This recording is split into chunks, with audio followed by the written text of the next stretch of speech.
یک دوستی من در روسیه کار میکند، فعالیت میکند، رحیم جان نام دارد. بچه های ناحیه رشتان زمین از غرم است و همین طوری استاد ظفر ناظموف من سالی 95 استاد خانه دعوت کردم و با اشتراک استاد لایق شیرعلی خدا رحمت کند، با اشتراک استاد جورابک مرادوف، لطفالله دولت زاده، ارتق خادیر، استاد مراد بیگ و دیگر بزرگا در خانه جمع بودن، استاد جورابک مرادوف و هممون جمع بودیم. من پسرم گفتم که همون تار دوست داشته ترین منو بیار. پسرم تار آورد شیروان جان و همون تار من به استاد تقدیم کردم. یک تار صدفین بود. چند سال گذشت، در بین 30 سال خیلی 25 30 سال گذشت. یک روز همین برادری که رحیم جان گفتم از غرب از نوسیبیرسک ایستاده گفت که در همین غرب یک تار ظفر ناظم بوده دستی آدم به. بعد همین تار آوردن از نام همون رحیم جان جوره ما برادری ما این تاری استاد ظفر ناظم به من تقدیم کردن و من گرفته تعمیر کردم تیزکک.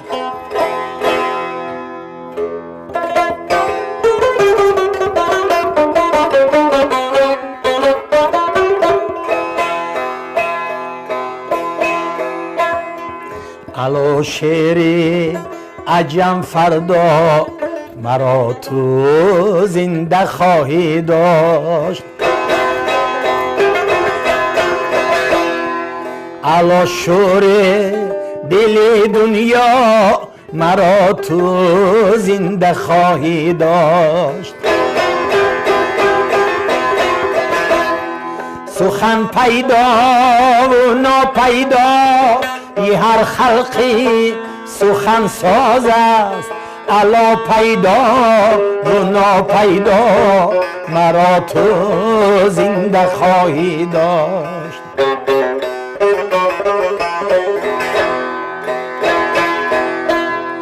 دلم روزه اگر از درد شعر و عشق میمیره، الا عشقی جهان آرا مرا تو زنده خواهی داشت.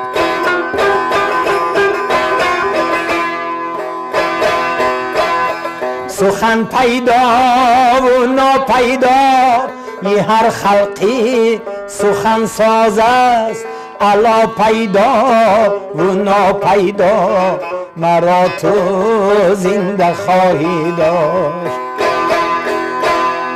الا دیوان حافظ حافظم باشی زی هر مرگه، الا دیوان مولانا مرا تو زنده خواهی داشت.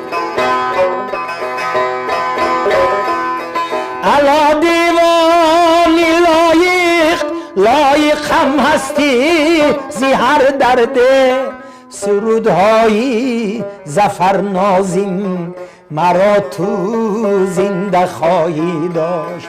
سرودهای ظفر ناظم مرا تو زنده خواهی داشت. شاهراه استاد ظفر ناظموف در صنعت بسیار شاگردای باوقار رساند. شاگردای زیادشان است. خودی من که مثلا هم مکتب استاد جورابک مرادوف خوندم، هم مکتب استاد ظفر ناظم خوندم. آهنگای من در زیر تاثیر آهنگای بابای ظفر است بیشترش.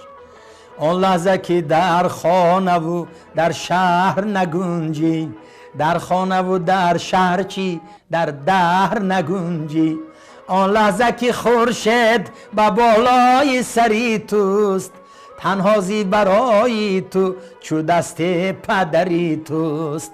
دریاب که عشق هسته، دریاب که عشق است. من این آهنگای از رویه استاد ظفر ناظم به ایجاد کردگی هستم.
من